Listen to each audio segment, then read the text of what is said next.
Okay, there's one more piece to this.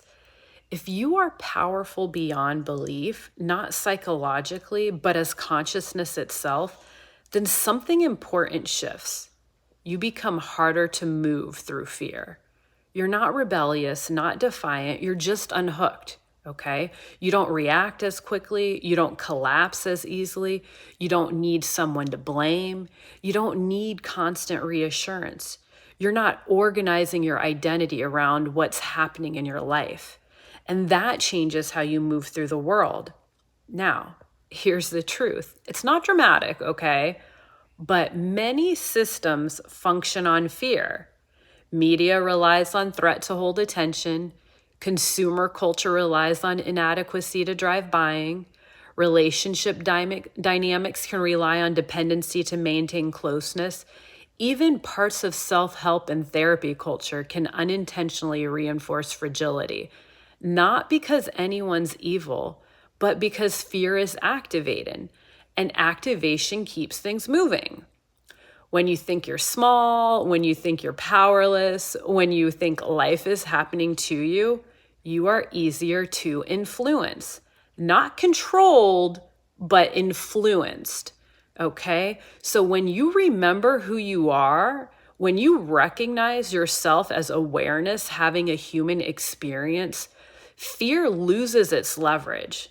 There's something else people don't realize. No one can actually control you at the level of consciousness. They can influence you, they can pressure you, sure, they can condition you, they can even threaten consequences, but they cannot override your participation. Control only works when fear hooks you into reaction. When you forget who you are, you move automatically.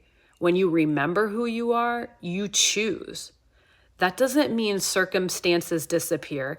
It means your participation becomes conscious, and that's sovereignty. You still feel, you still care, you still participate, but you are not defined by what happens, and that makes you sovereign. Sovereign people don't move from panic. They don't move from blame. They don't move from helplessness. They move from clarity. No one is stopping you from remembering this truth, but many structures are comfortable when you don't, because baby sleep is profitable, okay? Awareness is sovereign, and sovereignty is inconvenient, because once you see clearly, you can't be moved the same way. You are powerful beyond belief, not because you control life, but because life cannot define what you are.